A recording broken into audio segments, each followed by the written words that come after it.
Hey guys, welcome to the Octopodd. Yes, that's Octopodd with 2 D's. Why? Because in life, double D's makes everything much, much better. True. I'm Curtis. I'm the loud one. This is Chris. He is the fat one. Hi! Today we'll be talking about the 3 movies we watched this week, which is Meet the Robinsons, I'm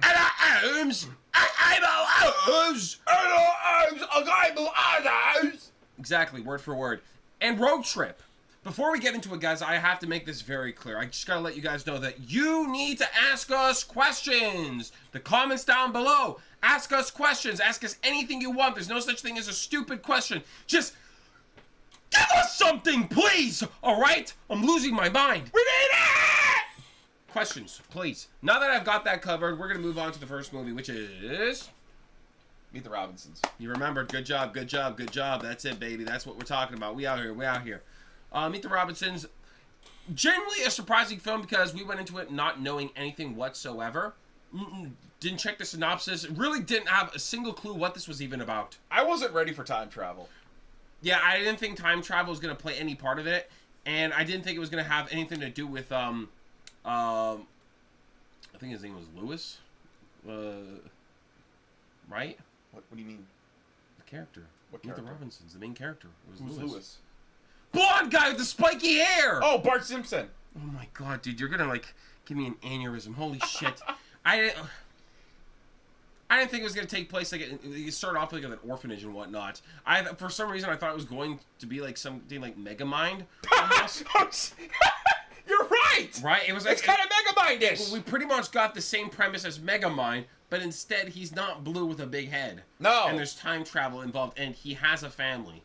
So... Well, in the future. Not at the moment. Not at the moment, but he gets a family. Megamind, on the other hand, all he got was a horrible series that came out. Bro, did you hear how bad it was? Yeah.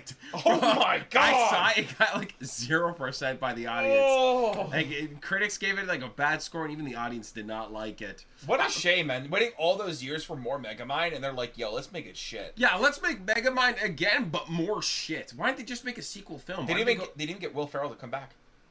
Wait, what? Yeah, it's someone else voicing him as well. Then what's the point? Yeah, it's so jarringly annoying that even in the trailer, you could tell something's off. That's not my man Megamind there. What? Yeah, it was really bad. Truly sad. Why? Like, why even bother? And it's like a series, like episodes, right? It's not like a direct sequel. I don't know. It's not like Megamind 2, Megamind 2. I'm gonna be honest, I don't even care. Whatever, guys. Megamind sucks now all of a sudden, right? It had one good movie, and they should have stopped there. Big mistake on whoever decided to bring it back. You're an idiot. No, they should have brought it back, but make it good. Well, that's what I mean. Bring it back in a good way. Don't bring it back like an idiot. You know what I mean? Yep. Don't waste our times. Anyways, so yeah, Lewis is like Megamind without being blue with a big head. He's an orphan, and he has hair. Yeah, he has hair too, and he's incredibly smart. All right, he's a super smart guy, and then he has like a what's that little guy's name there? His roommate, Goobens. Goobs. There you go, Gooby. Goopy. Yeah, bro. I don't know. He looked like a zombie all the time. He's like a miniature zombie walking around. Oh, you can't blame him, man, right? Yeah. Well, you know what I don't understand? Why was Lewis always... Oh, no, he probably went to school. He just never saw it because he went to, like, the gymnasium and stuff. Okay. Yeah. I was like, why didn't he just make inventions in the morning? But after school, he could have done it. He's a smart kid. He didn't have to do homework. Why the hell did he not just do his inventions right after school when it's still daylight out? I think he was doing it all day as much as possible. Oh, it's just like whenever I have free time, it's all He was grinding on it. So wait, why is it that Lewis is grinding on his inventions and he doesn't need a wink of sleep? Gooby, on the other hand, needs his sleep. Like, you know what I mean? Goob is human. Lewis is a freak. Okay. True, he's a freak of nature. Truly built different. Mentally built different. He literally designs time travel. He's not human. He's not actually of this planet or Earth. He's abnormal, okay? And that's why he can ignore sleep. Well, Goobs is a normal person. He's like, dude, I gotta sleep or I'm gonna die. And you saw the whole time. He even when he spoke, it was like slurred, and he seemed very confused and lost because dude, he's tired of his brains. Bro is tired? Yeah, being tired sucks. Yeah, actually being tired sucks, and it's hard to get anything done. Exactly. Yeah. And then his life gets ruined because of his tiredness. Well, also because he can't like give up on that one loss. But, and I can't blame him though. He lost the game and they beat the shit out of him. Like That's so sad. That was actually the funniest thing of it all. Like, it's so unnecessary. It's like, okay, you lost the game because you didn't get the ball, but you're gonna beat the shit out of him for it. Like, I understand not being happy with it and be like, yo, Goob, you suck, Goob, bro. you gotta pick it up next time, you know? Not like, Goob, we're beating the shit out of you. You suck, all right? Nah, they just go, boom, they wail on him. We wail on Goob, man. So I can't blame him that he never let that go. That's traumatizing as a child. You're the reason why you lost your baseball game, and then everyone kicked your ass afterwards. Like, holy! I actually really liked Future Goob. He was playing as, like, I'm gonna be honest, the villain, but not really the villain. He was more so like the henchman of the robot. He was the best part of the movie. Right? And remember when he was like mind controlling the frogs with the hat, and then that was so good. Yeah. I love that part so much. The singing frogs. Yeah, that was really funny with the singing frogs. I also liked when he tried to like pass off the invention as his own the first time when he went inside the. He didn't know how to do anything with it. He didn't know how to do anything. Well, he didn't know how to turn on, but not just that. He walked into the.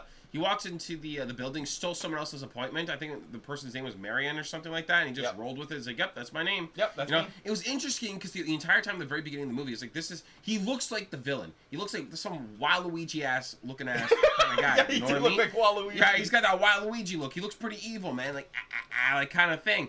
And I'm like, oh, okay, he has a time machine, stuff like that. I assumed he was just a smart guy. No, you know, he's dumb as shit. But I thought that was what made the movie really cool. It kind of like. You just saw him, you're like, oh, he's evil, he's got a robot hat that you assume he made and stuff like that, and you're like, oh, he's just like a master villain with time travel. He created this thing himself probably and whatnot, and he wanted it for himself, or he wants the glory for himself, and it turns out, no, it's not. He's just a blithering idiot. Yeah, and the hat is actually the hat is the true villain. That's amazing. The hat itself is genuinely a reference to like Hal the Robot. Yeah, pretty much. It has that kind of vibe to it, you know? know? With the one red eye and everything, yeah. Every time I see a robot with one red eye, I just think of Hal the Robot from 2001 Space Odyssey. Dog shit movie, by the way. But I love how much you still hate it. I hate it. The best part of the film was Hal. And Hal the Robot's in it for like 20 goddamn minutes, and we move on to an acid trip. It's like, okay, cool. Wow, alright. But, yeah, honestly, I kind of like that whole perspective that, you know, how it showed that Goob let that just ruin his entire life, that one loss. Yeah, I feel like a lot. Even though I get like the asking that, but like it's you saw there's so many opportunities. Like people are like, yo, you want to hang out at my house this weekend, Goob? Like people are extending olive branches to like be his friend and stuff. But it's hard because you're so focused on that one moment in your life, and it's very. I feel like a lot of people could actually like relate to Goob. Yeah. You know, like in a sense where they let one failure determine the rest of their life. They never let it go, and they lose opportunities. They lose friendships. It just everything goes to shit, and it's just like it's not because you lost at that moment. It's because you gave up. Yep. You gave up in general, and you don't even realize it. To be fair, because of if Lewis's invention did not work, and there was no time travel aspect or whatever, and he never built time travel, you could tell he easily could have gone down the same route himself. How negative he was towards himself, and how he kept beating himself up constantly. Oh yeah, Lewis. You could tell that he, in a way, he would have been no different than Goob. If he actually genuinely kept failing. It's very interesting because it's just like Lewis could have went down the same route as Goob if he didn't create the time travel thing. You can see it, and it's interesting that Lewis is helped out by his own son Wilbur. Yeah, which is very bizarre. His own son pretty much helps him out so he doesn't go down the same path, which is mind-boggling. It actually took me a while because I kept thinking, there's something here. Like I knew he's like maybe related to the family. I didn't think he was Big Papa. It didn't click for a bit. I thought it was fairly obvious. I'm an idiot. No, not like right away in the get-go. I was trying to like put the pieces together. When they kept hiding the dad's face and that, like they wouldn't. When they hide the dad's face, he's not there. Yeah, he's not. They purposely tried to hide him all the time. So that was like, that's a bit weird. But I think it was when they showed off his father and mother in the future, where I was just like, oh, maybe because I think like, you see the mother for a split second, and she looks similar to the person in the gymnasium. Yeah, but the thing is, it's funny. It's like, man, Lewis's genetics are weak.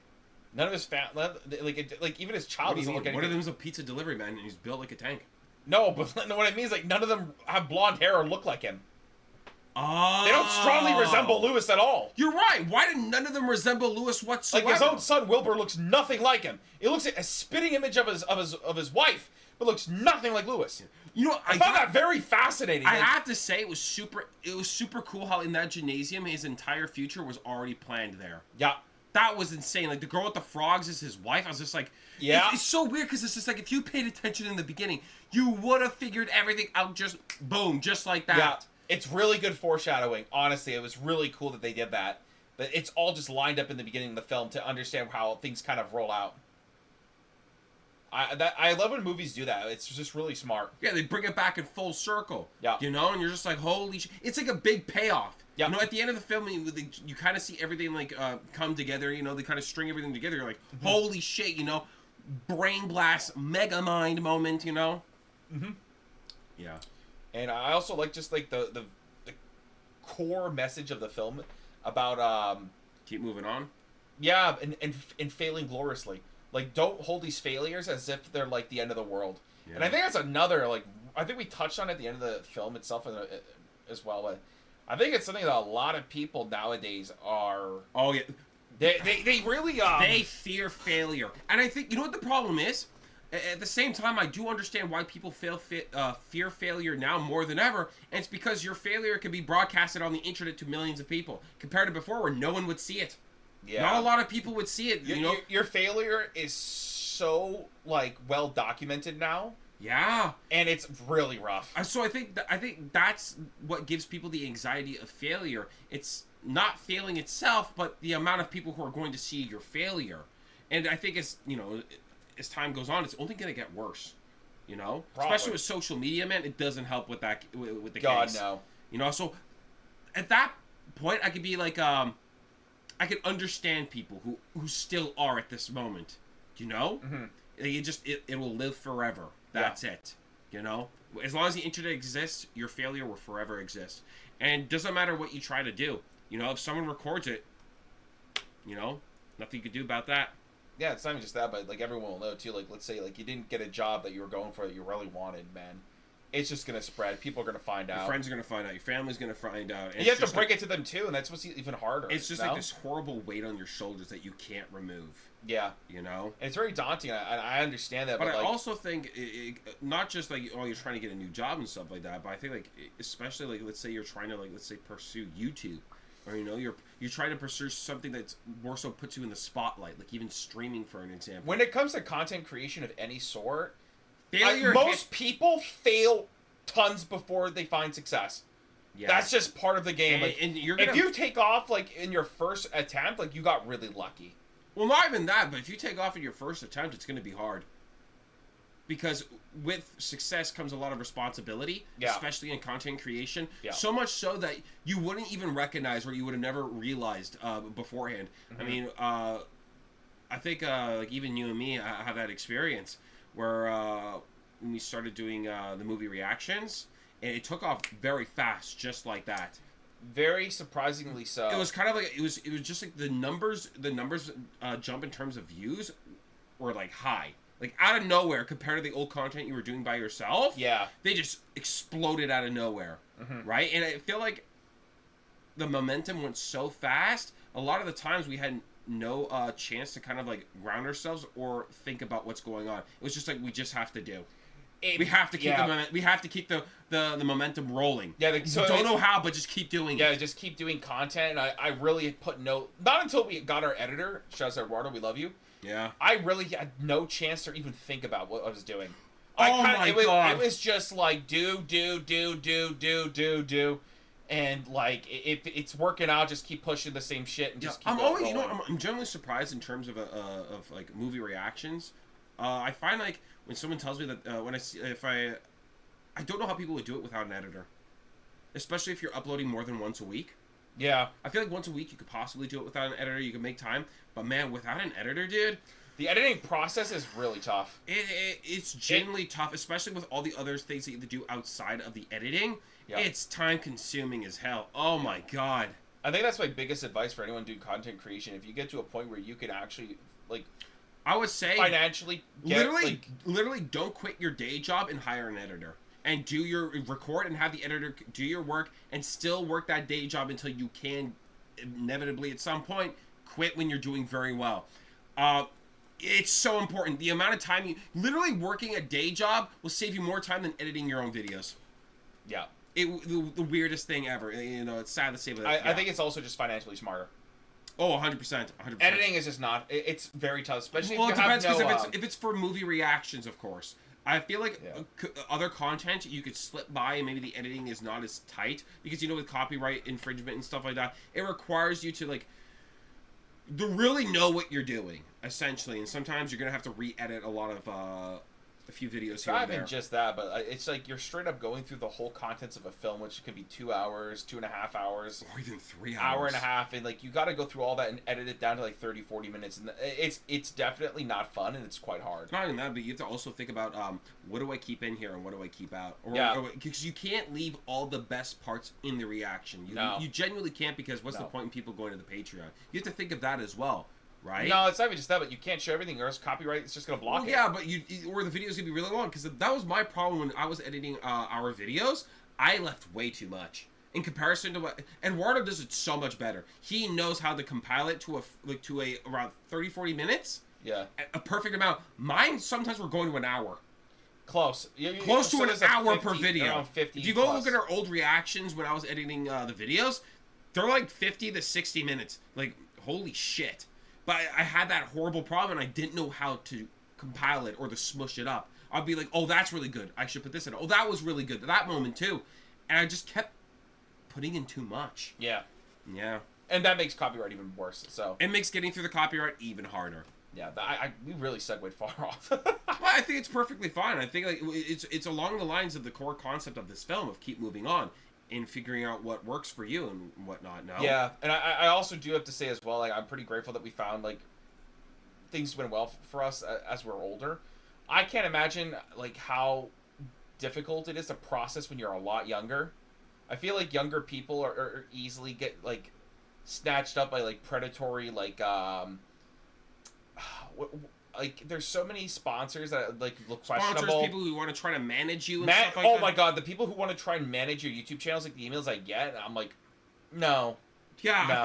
but that's the thing. So you said it's a very predatory, kind of like a scammy kind of thing. Yeah. Where it's just like, if people, depending on the person, like, they even could be our ages and still get screwed over by this if they're just not intelligent people, right? But I feel like the numbers are, like, it's easier to be scammed if you're younger and you're unknown and you don't know what the hell's going on. Yeah. You know? There's a lot of things you got to keep your eye out for. That's it. It's not as easy as it looks. Sad to say, it's not fun in games. It's literally a job at the end of the day. Is it a hard job? God, no. Hardest on the planet. No, but you're still working. It still feels like work, you know, at the end of the day. Yeah. It's not just watch movies, ha ha ha, good time. There's a lot of things you do behind the scenes. So Yeah, like, even myself, like, I can't watch movies in my own time anymore. I can't do it. It's just too difficult. Because we watch so many movies every week, it's just like, I want to do anything but watch a movie in my free time. Yeah, I can't do it. I can't even think about going to a theater anymore. I just don't care. I just don't want to. But it's got to be a movie I really want to see. Yeah, it has to be something that I'm really looking forward to. Yeah, but what is segue? But again, like, don't give up. Don't quit. And don't let your failures... Don't be afraid of failure. I know it's very scary with the internet being out there that... No, it's not even just the internet. Some people are really just afraid of failure, period. Well, I do think failure is scary because of... I don't think so. I think it does play a part, but it's not that significant. Because if you I didn't think care... just some people... Like, no offense, but if you... Failure wouldn't be a problem if you didn't care what other people thought. I think the more you care about what other people think, the more afraid of failure you feel. I think they correlate. I think they go hand in hand. I think some people are just flat out afraid to fail, just in general. You know, to invest so much time and effort into something, and then all of a sudden it just doesn't work out. You know, and I think it leads to, like, well, I really wanted to do this, but now it's just not working. It's just like, what do I do now? Well, it gives you another feeling of, like, more than anything, because if it doesn't work out, then you're lost. And it's like you start questioning, what do I do next? Well, what happened? Why did you fail? You know, you think back. What do you want to do? Okay, that's what you want to do. Why did you fail doing this? What could have been done differently? Yeah. Maybe we do it like this time. Yeah, because I can't even tell you the amount of, like, different YouTube channels I've made. I even made my own. Yeah. You guys will never see that ever in your lives, all right? You'll never see that dog shit. Yeah. But even I did it by myself. It just, like, we tried many things that just didn't work. Yeah. You know, sure, you sometimes I'd be happy, oh, you know, videos got 1,000 views and stuff like that. That's cool, but that was about it. It never went anywhere, never took off. It just like, it felt like very stagnant, you know? But, you know, even though I failed, like, I think over 11 years, I just kept coming back and trying again. Well, that's the weird thing. Like, and I kept doing different stuff as well. We did many things. We would do it, like, we did multiple channels on our own. We even did a few together that all failed, you know, clearly they all failed.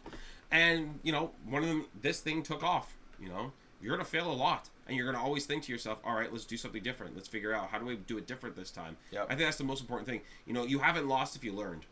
I truly believe that. I agree, and I think that's what my favorite thing about this film is how they celebrated his failure.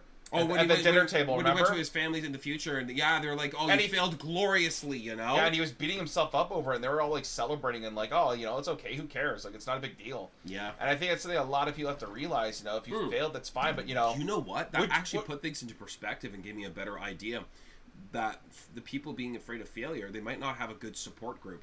Support system around them, maybe that, their like, family or friends aren't that supportive and actually laugh at them when they fail. Well, dude, how many do you well, to be fair, our parents weren't that supportive of us doing our content creation when it wasn't doing well. I can't blame them, though. I knew either. No, that's the thing, like, no, not just that, but our parents, like, you know, they're from a different generation and stuff like that. Yeah, this stuff didn't exist. This stuff didn't exist, and I guarantee you they're not fully, they don't fully get it. No. You know, so no flame on them. Like, I understand. When I put myself in their shoes, I get it. You know, they're fully supportive now, yeah, of course. But yeah, of course. But, I mean, I think that is a variable that comes into play with people in terms of, like, they have no support group of anything. There's no friends, there's no family supporting them. Or they could actually be detriments to their failure. And in a sense, if you fail harder. Because you know what's worse than anything? When you fail and someone says, I told you so.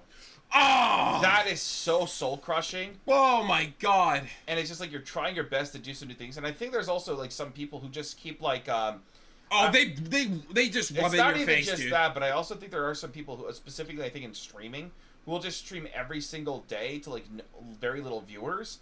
And they'll hope for their big chance or something grows. Like, it's not going to happen. If it's not happening anytime soon, if you've been doing this thing for months and it hasn't grown at all, so you got to figure out something new or fresh to do to kind of, like, revitalize it or kind of, like, make it Well, I feel like if you're streaming, you should have a YouTube channel, putting up clips in there and stuff like that, or even using social media, like posting things on Twitter, Reddit, even TikTok if you wanted to. I'm just saying, it's just like, if you're just keep doing the same thing over and over again, expecting some kind of, like, payoff, like some kind of big boom of to happen, it's not going to. I feel like you have to. You have to keep switching it up. I feel like things are different. I feel like with YouTube, in terms of algorithm, it's easier to get your content flowing and being found by others. Yeah. While streaming is oversaturated, and the top are at the top already, and nobody wants to watch who's at the bottom anymore. Nope. So there's the discovery aspect in terms of streaming, really bad. Very bad. So you would have to literally again. No, but it's the same for YouTube as well. Like, you can't just keep doing the same content. Like, if it's not working. Yeah, if you're really not getting any viewership and you've been doing it for months, I think it's time to switch it up. But maybe find something else that interests you. Not just it's that. like me. I was doing video games before. I like video games far more than I like movies. That's just a fact. Video games are more important to me. Yeah. But I decided to do movies because I realized I didn't do much of them, and I saw someone else do a movie reaction channel. I was like, oh, that's a cool idea. I'll just give it a shot. Yeah. No, I did something new that kind of intrigued me, and it worked. You know, you gotta maybe take yourself out of your comfort zone and try something else. I think that's also very important, is recognizing when you have to just switch it up and that what you're doing might not be working. And accepting that you failed and then moving on to the next thing. Yeah. And I don't think that's bad. I think a lot of people are very stubborn and just doing the one thing they want. But, like, bro, like, that's not going to work. Here's the thing. Let's say you're working in a burger restaurant and you're serving burgers. And all of a sudden you're like, no, you know what? I want to serve salads or something like that, right? But everyone's coming for your burgers. Why the hell are you doing that? Pay attention to the videos that do well and try to find something. Why do they do well? Look into it. Maybe push yourself to do content more intertwined with that. Yeah. You know, like, you know, literally give the audience what they want. That's one of the most important things. Nobody cares about what you want. The people who consume your content want what they want. They don't care about what you want. Yeah. You know, you have to also take that in consideration. You know, serve them their goddamn burgers. That's it, man. You know, we got really, like, I know we didn't really talk about the movie too much, but I feel like we talked about the core concept of the film a lot. Yeah, not giving up and really pursuing the things, but understanding at some point you have to recognize that you failed, and that's okay, and it's time to move on to that next thing. Yeah. I think it's very important. Let alone failing gracefully, learning from what you failed from, and trying something new with what you've learned is even more important. Yeah, because if you didn't learn from your failure, you're gonna make the same mistake again. You're gonna fail once more. Yeah. You know, and that's just like you're always gonna be stagnant. You're gonna always be in place. But if you learn, that means whoop whoop, you could keep going. You know. Yep. Get to that next level. You get to the next level if you learned. You could take that next step. It's as simple as that. We're gonna move on from Meet the Robinsons. Really good, actually a superb film. Agreed. I liked it a lot, and as you can see, we literally talked a lot because of it. When we watched this movie, and it kind of like not inspired us, but kind of like brought up memories. It kind of reminded me of things of like how difficult it was and all to get with YouTube, and how just learning it as I went was really tough because, like, again, we don't know anybody who did content creation, so we're kind of just like learning as we went, freeballing it, and like we didn't know anything what we were doing. Yeah. And it was interesting. It was an experience. We're gonna move on to Sherlock Holmes. Actually, sounded like I was in pain. Yeah. I sounds like I stubbed my toe or something. The average British person. Average British person. All right, guys. Sherlock Holmes. What can I say, man? It's another Sherlock Holmes banger. I was getting way too into it. every beginning letter was just silent all of a sudden. I don't know. It was a really good movie, this one. I liked Moriarty. I thought he was super sick. Very menacing. My favorite scene in this entire film is when what's her name? Oh my god. She was in The Notebook. Rachel McAdams, right? Yeah. I can't remember her character's name. That's fine. Whatever. Rachel McAdams is just... Rachel really her name? I think yeah, so. Rachel McAdams, you're right. Sorry. Yeah, you idiot. Of course I know I'm an idiot. Anyways, my favorite scene in this entire film is like when she's in the dining room. Well, in the restaurant, she's seated, and Moriarty just makes everyone get up and leave. That went whoa, because she went out of her way to go into an open like place where she's public setting, right? Not only that, but it's one that she frequents. Yeah, so, like people know her there and that, and she's like she made an effort to really get in a public place where people know that she frequents. So and he can't do anything like. So he couldn't kill her there if he wanted to. But then realizes, oh wait a minute, all these people are like with him. That's I'm insane. Telling you, man, I didn't see that coming, and that scene went hard as hell, dude. I was just like, it's such a great way to introduce Moriarty. It's just because it's like. He means shit, all right? He's not here to play around. This guy means business. Not even that, but he straight up just kills her, too. Yeah. Like, dude, just like right away in the beginning of the movie, dead. Yeah, bye, see ya. But then again, it's like, I feel like he has to because that really pushes Sherlock so much more. He needs to give a reason for Sherlock to go after him. Even harder than ever. Yeah, he needs to make it personal. And the thing is that he killed her, right? Yeah. And he was just like, you know what?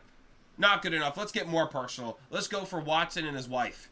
Next. He never wanted to go for Holmes specifically. He just wanted to go for everyone he cared about. Because he realized if he killed Sherlock, it's not going to bother Sherlock at all. No. It's going after the people he cares about that's going to hit him the heart. And that just goes for everybody. If you want to make someone really, like, suffer, go for the people they love. Yeah, but I also wonder if, like, Moriarty did that because he wanted competition. He wanted Holmes to actually put in effort. He wanted him to kind of like... maybe in a way make him slip up. Ooh, yeah, that's probably it. You want to throw him off his game. Because, again, you know, that's why they say... He knows that Holmes is the best and he's hard to deal with. Yeah. So using people he loves might make him be desperate in some certain situations and make the wrong move out of that desperation, trying to, like, really... It happens. Why do you think for, like, certain things they tell you, like, you know, that...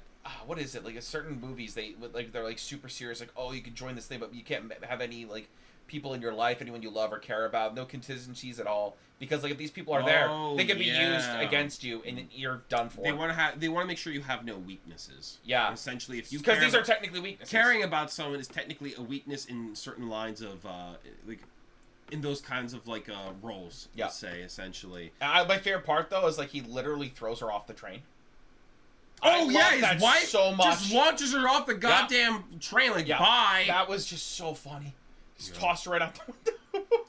You know, if you timed that wrong, dude, she's just paced against the ground. Well, I can't imagine dropping at that speed. Even in the water, it doesn't hurt. I'm sure that's not fun. I think you're right. Even then, at that velocity, if you hit the water, wouldn't it hurt? Any velocity experts out there? Any speedsters? Any speedsters? Any guys who have the need for speed? Nerds. If... What if that kind of hurts? If you were launched off of a train at that speed and hit the water. What the? I feel like you would. Could you break a bone? Like, couldn't you No, injure I don't yourself? know if that no, but far. couldn't you injure yourself? Maybe. That's what I was thinking the whole time. Like, I don't know about that one. You know, I feel like you would be hurt to a certain extent. I don't know. Maybe toss her at the right angle. She'll, ooh. I don't know. I don't know. Oh, and there's also the guy before that where he takes Watson for his little bachelor party with his brother Mycroft. Oh, Dude, yeah. I'm gonna be honest, man. Stephen Fry as Mycroft was so funny. It's just how weird he was. It's just like a pompous asshole. Yeah, pretty much. I really like that, and the fact that there was that one guy that he was beating up for so long. They just kept fighting and fighting and fighting. I was like, dude, is this guy ever gonna die or something? Like, he just kept coming back. Yeah. He's running away again. He's chasing him. Like, dude, just die. Like, that was wild as hell, man. That one guy just didn't want to drop. No. That was really good, though. And again, the music in this film was so damn good. Oh, my God. Bro was fighting for his life. Oh, yeah, the music was banging. The music was banging. I was really digging the soundtrack. Really yeah, the soundtrack was really good. I really like that. Soundtrack was really good. Yeah, and I also like Sherlock's big loss with the Opera House. That was really cool. Ah! Yeah, you where know he what? baited him into the Opera House. I'm gonna be real with you, man. I love when they let the hero, like, lose, essentially. Like, you know, it's kind of like you lost the battle but not the war kind of thing. And I like that, just to give you the reality of the situation. Well, it kind of shows you that this villain is actually not like, he's not like the other guys, you know. Yeah, this guy's got a little quirky. He's got some brain power in him. And I really like that a lot, that they made him like very capable of outsmarting Sherlock a bit. But after that, Sherlock was like, "You ain't get me again." Dude, I feel like Sherlock just flipped the switch. Because then he realized what kind of game was being played. Yeah. You know, it kind of just clicked for him after that one failure, what the bigger picture was and what he was trying to do. Mm-hmm. And, like, even the fact that he took his book that he writes everything in by purposely allowing himself to get stabbed by that hook and everything. Oh, so he had a chance to slip it out and slip another one in. Yeah. That was cool. Again, like, I kind of love it when movies do that. I like you kind of get the full picture at the end of the thing. I feel like even like in the first Sherlock Holmes, even in that one and this one, there's a huge payoff at the end when you see everything just unfold and come together. You know, you're just like, holy shit. I also like the ending. The ending is one of the best endings I've seen in a movie. I liked it. It starts off really good, the ending, because I like how he trusts Watson to deal with the situation on his own inside the ballroom.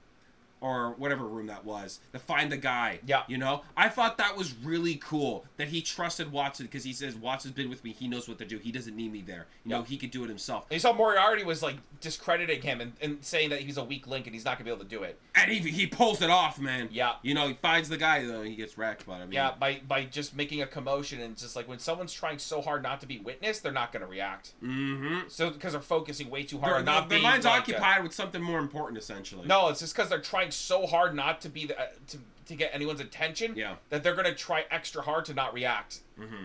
And it worked. That was such a good idea. That was really cool. And I like even the foreshadowing of Sherlock surviving at the end when he found the oxygen thing from Mycroft. He's like, "Oh, I kind of like this." Like, it's you leave it or something. Or not even that. But even like the foreshadowing of his hiding in the room with his little urban camouflage. Urban camouflage suit. That was kind of cool. And they bring it back at the end. Oh, dude, when he does it at the end, and he's sitting in the chair the whole time, and he goes up to the typewriter and just hits question mark. Oh, the end question mark. Like, I'm telling you, man. And that's the thing. Like, it's wow. Even though I hear they're gonna possibly make a third, the fact that they did that to leave it open-ended to the possibility if they ever feel like it to do it again is so clever and cool.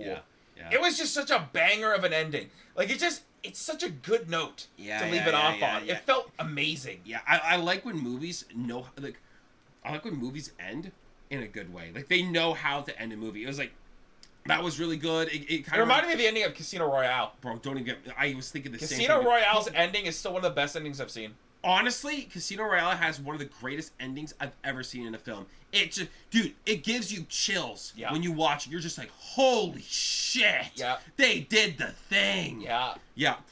Oh, I felt that with this one. I got the goosebumps. And just like, right? It gets that question mark and bang, credit rolls. It's like, oh! Yeah, it gave me the goosebumps and stuff kind of thing. Yeah, I felt that. But man, speaking of, I gotta watch Casino Royale again. That's a movie I need to watch again, because I think that's one of It's such a good movie. We got to get to the other Daniel Craig Bond films. I don't know when we're going to. I want to finish off the Daniel Craig Bond films, and I wanted to start the original ones and start from the beginning. Oh, really? Yeah, I genuinely wanted to do that. I'm super interested in them. Like Sean Connery. All of them. Pierce Brosnan, I think, was one of them. I love him. I think. He's great. I believe so. I would genuinely love that. That's one thing I've been wanting to do on the channel for a long time. I don't know if anybody would be interested in that, but whether they are or not, I still want to do it. Yeah, so I don't know. It'll be a lot of fun. We'll think of that as well. Yeah. But overall, I think Sherlock Game of Shadows is a good sequel. I have one more thing I want to say about Sherlock, and I'm cool to move on. Oh.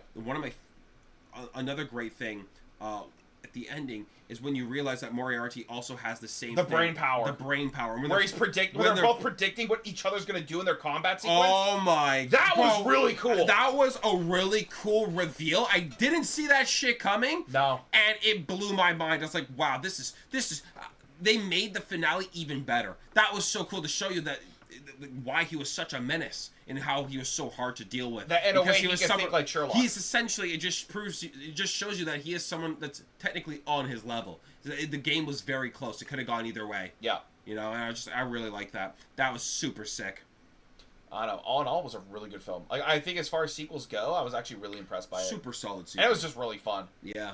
Like, even they upped the action a ton, dude. Like, holy shit.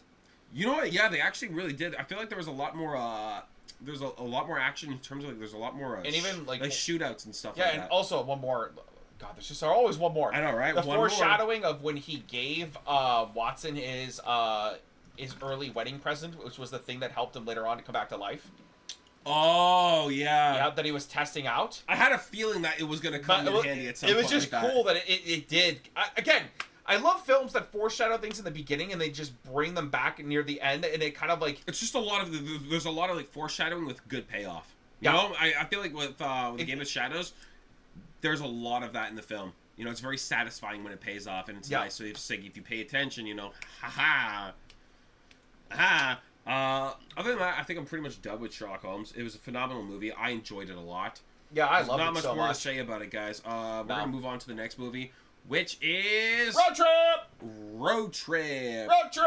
I am a sucker for Sean William Scott. I can't get enough of this guy. He plays this kind of character, but he plays it so damn well. Yeah. Like, he's just an absolute, like... He's just an asshole, man. It's like an artist.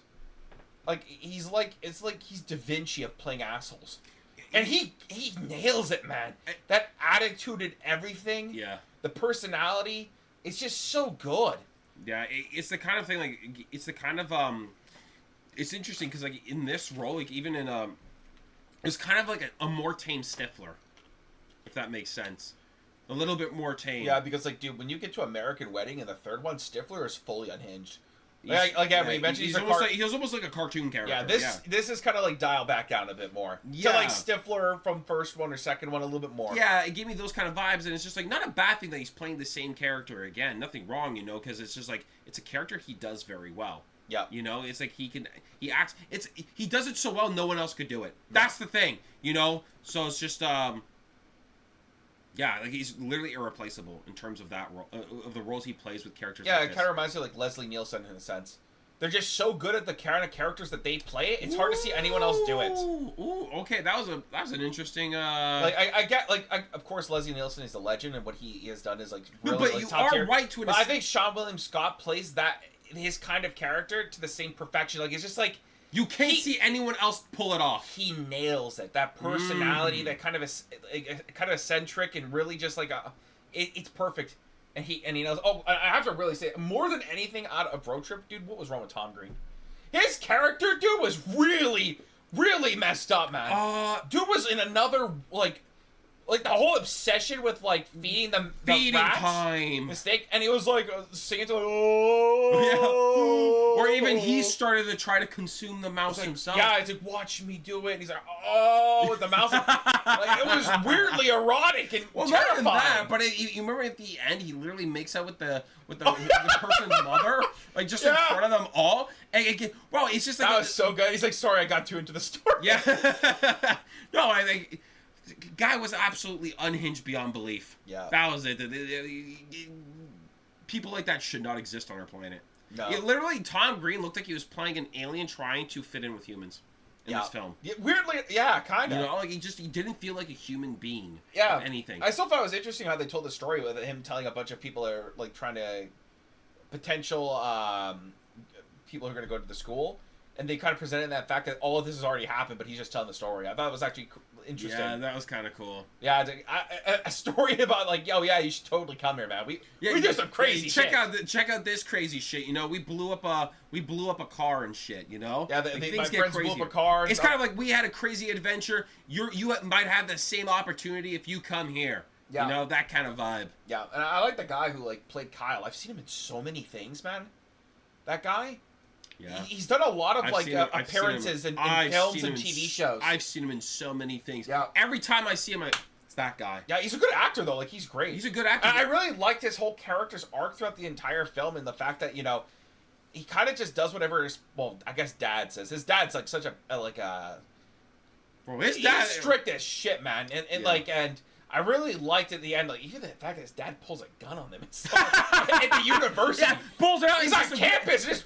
And he's like whipping it around, aiming at everyone. God, yeah, that was wild. And I like how he finally just stands up to his dad and tells him, like, "Shut up, dude. Like, I can do whatever I want, and I can actually live my life." Yeah, and you can see that he was such a shut-in and stuff, and kept to himself. And like not only that, because of how hard and strict his dad was on him, it made him into more of like a more reserved and scared, like passive person. He was afraid to do anything. Yeah, because he was always probably like told, "No, you have to do this. No, you have to do what I say." Yeah. And people don't realize that, being strict and kind of having some kind of like you need to have balance. Yeah, you have to have a balance of it. It's like you're just being a strict piece of shit to your kid all the time. You're actually going to make them into a weaker person. You're going to make them more like reserved and scared of things. Not even that, but they're going to fear authority more. Yeah. If anything, you know. Yeah, you're going to make your kid into an ass kisser. Pretty much, yeah. They're going to work some job. They're going to have a boss. They're probably going to kiss his ass and please him all the time next, It's going to be so weird. You got to realize, at some point you have to allow your kids to also gain confidence. Yeah. Because he had none of that until he went on this trip with these guys who, end up becoming his friends too, because he was not their friend. They just wanted his car, and they blew up his car too. Yeah. That was really sad. I love that, man. They jumped the bridge, and like, oh man, the tires are gone, and like, oh, this explodes. Oh, and I love how the fact that EL literally steals the short bus for the blind students. Oh my god. That was so funny. That was good. That was really funny. Oh my god. It's just a wild movie, man. My favorite thing though is when they went to the I guess this the fraternity house. The fraternity house. I was just about to say and they bring up the joke that they found like a Ku Klux, like a KKK hood in one of their bags or something. That was. And Kyle just goes, he's just gone. Yeah, that was actually my favorite part of this film. Oh, dude, that was so really funny. That whole sequence is great. He's dancing on the stage and shit. Well, I wouldn't say that was weird, man. It was. You know what? It kind of reminded me of one of those wacky inflatable arm guys when he's up there. And he found his future girl. Nice. Yeah, he did. Congratulations to him. Big ups. He finally he found love. He found love in an unlikely place. I also liked what was the name, Ruben, when they go to the fraternity and he just knows the handshake, and the handshake was this extremely complicated thing. Yeah, that was wild. It looked cool though. It looked cool, but it was this extremely like boom, boom, boom, boom, boom, boom, slip, slap, boom, kind of thing. Yeah, I kind of like even Ruben's arc for it was how like he always almost like he's so smart that it's scary. Yeah, but he always just settles for less. In a sense, like he never really pushes himself to do better.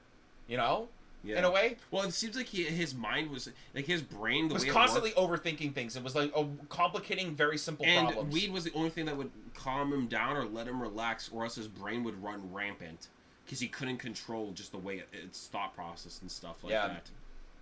Then he made it on the cover of High Times. I actually like that. That was good. That's kind of clever. And then of course Josh just being Josh is I love the fact that they go through all that. They went through all that shit for nothing. And the videotape is literally just Tom Green's ass. Just Tom Green's ass shaking about, man, and going around. I love that she says, "Why did you send me this?" That was so good. I also like that he went for this whole entire trip, went through so much shit just for her to say, "Yeah, maybe we should see other people. Maybe this isn't working out.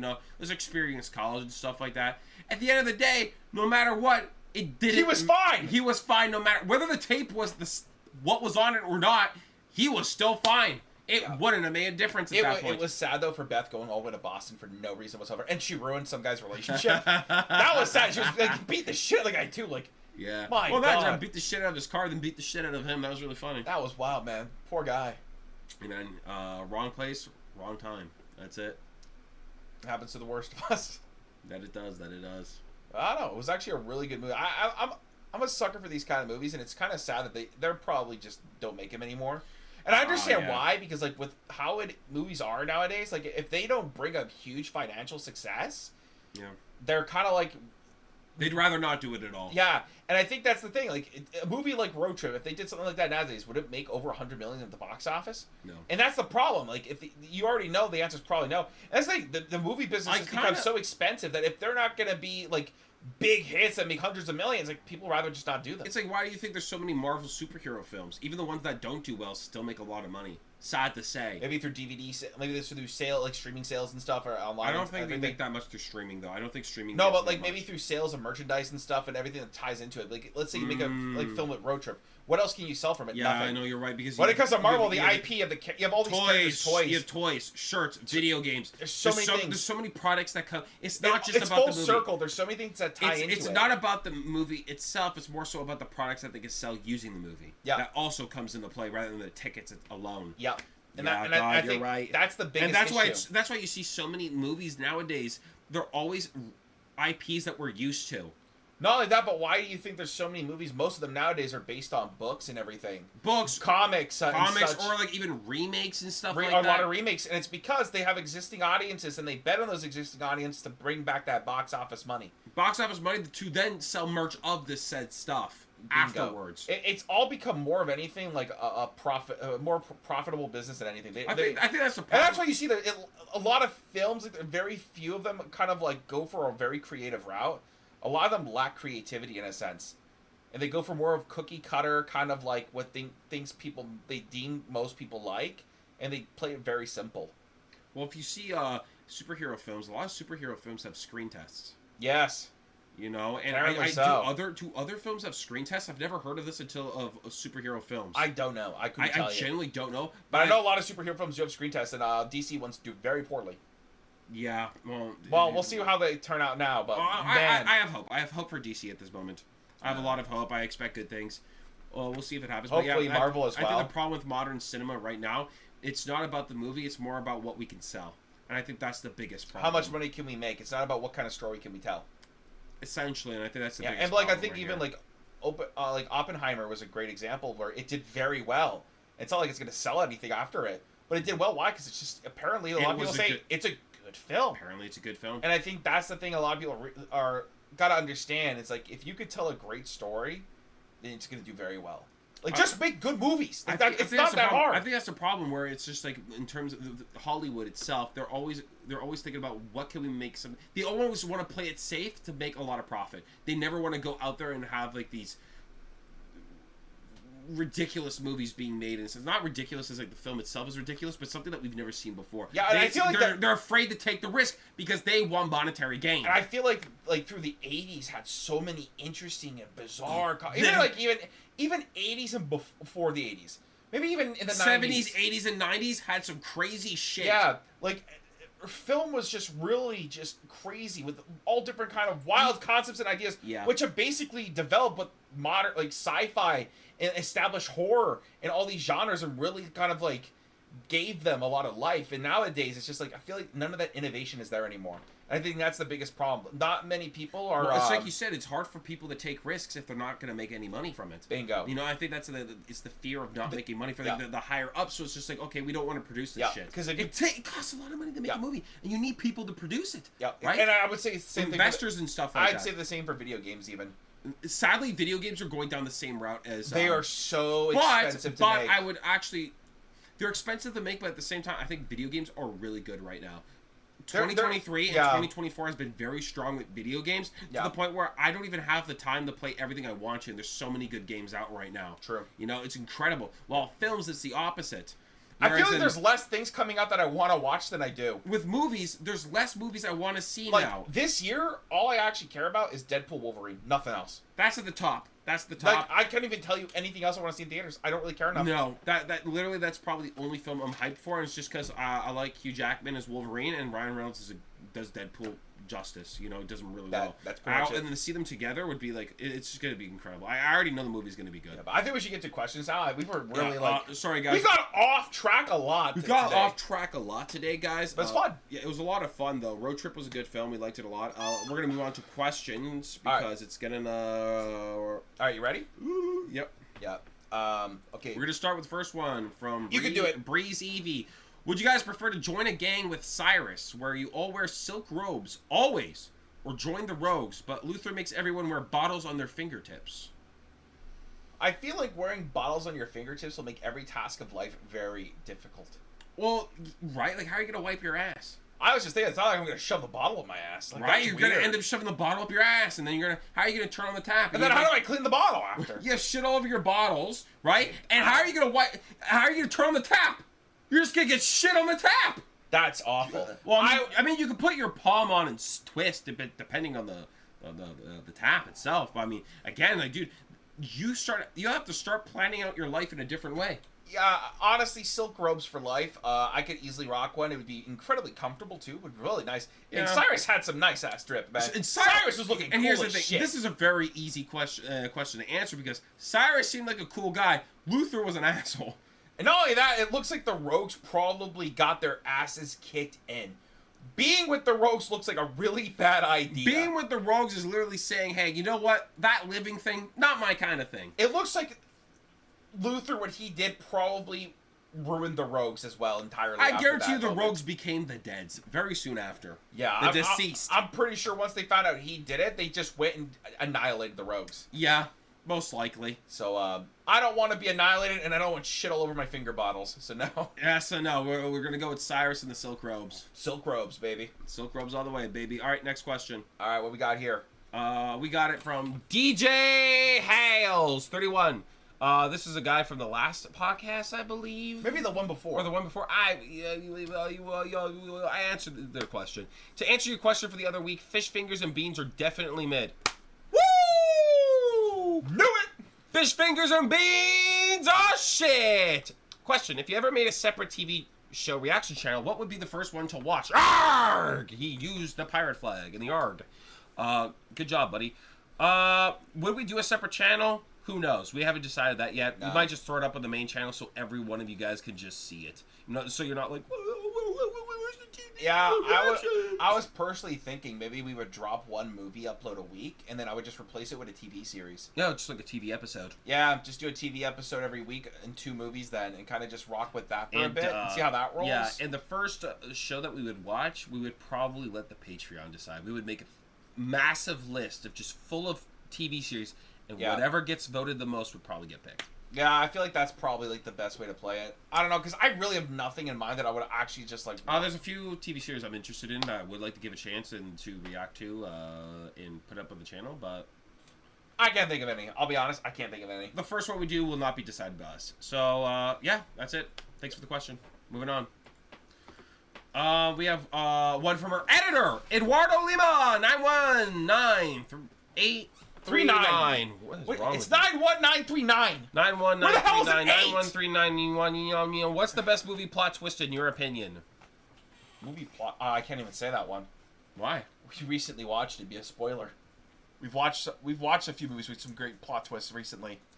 Oh yeah. Oh god. Yeah. Oh shit. Oh my god. No, oh god. Oh, that would be such a huge spoiler. That's not even fair. There's one that I actually just thought of. You guys don't even know this. This isn't coming out until late April. Yeah. Oh god. But that would be perfect to say, right? Yeah. Best movie plot twist. Luke, I'm your father. All right. Probably. In all of history, it's probably Luke. In all of history, that's the biggest plot twist of all time. Yeah. All right. So, my opinion, it's the best, and it's been used so many times now.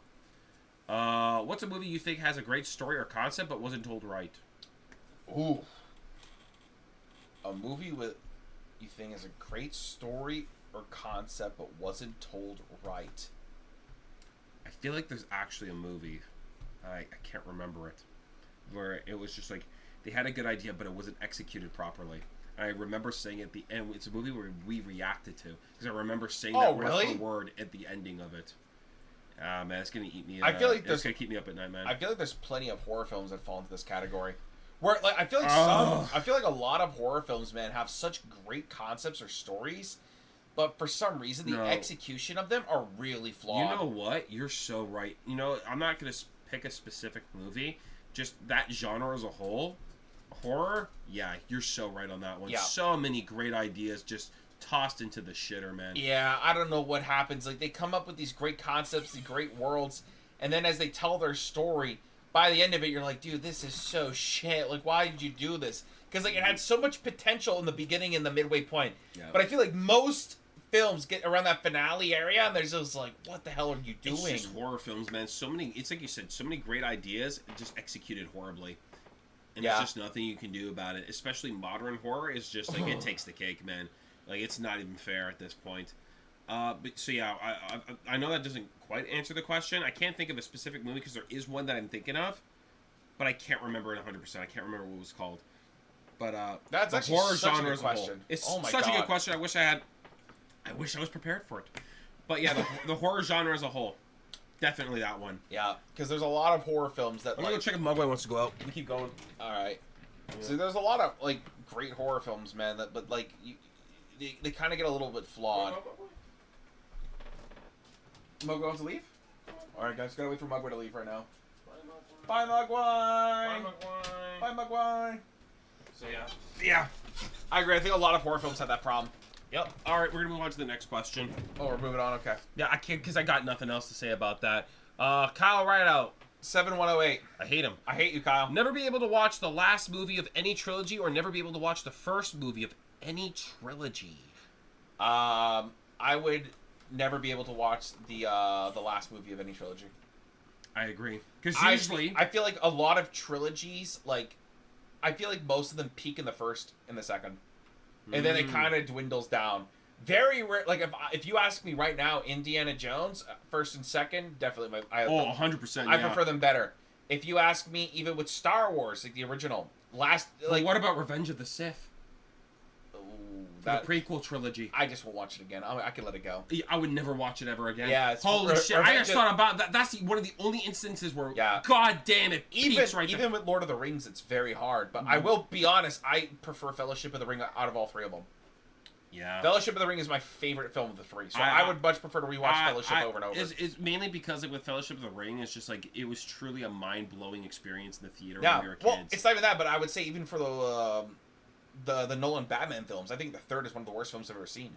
Oh, but the first, right? The first two were pretty good. The first is good, and the second's just masterful. I feel like the third one is like based on like Back to the Future. Back to the Future again. 1 and 2 are banging. 3 is okay. 3's okay. 3's not bad, but it's not on the level of 1. It's the weakest of the 3, though. Yeah, I always find that once you get to 3, things kind of dwindle down. I feel like 1 and 2 usually it's pretty solid. I agree, actually. Yeah. Yeah.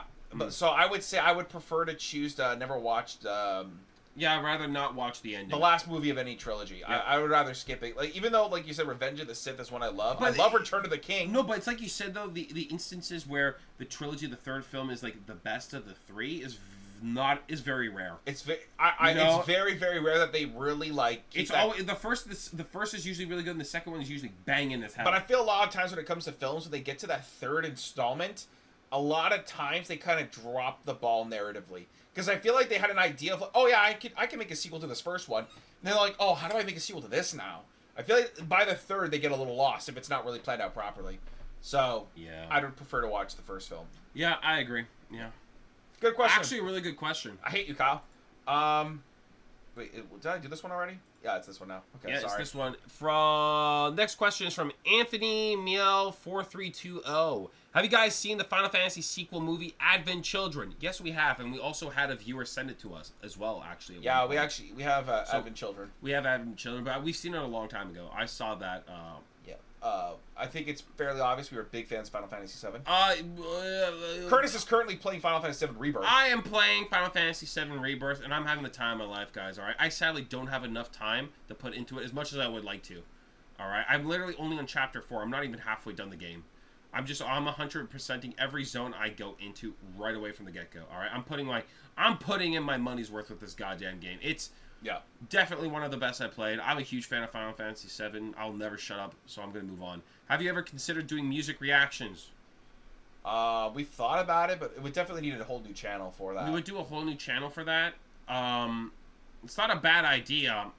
I think the biggest thing that comes with it, the challenge I could think of is like, how would I get past copyright? I don't understand people do that, and I kind of just don't care to figure it out. Yeah, I feel like we would have to look into getting past copyright in terms of editing, how would it work, and stuff like that. Not just that, but I'm going to have to watch how other people do it. I don't want to watch other people do it. Yeah, and then I have to listen to a lot of music now, and honestly, it's just like, we don't have the time to do more that kind right of now, stuff. It's not a priority, but it could be a potential thing. I wouldn't hate to do it. No, it could be a potential future thing, but... Just make a channel just for video game music. You get past copyright just like that. Yeah, video game music doesn't... it depends. If it's Nintendo, they'll come at you for eventually. Yeah, you can choose and, you know...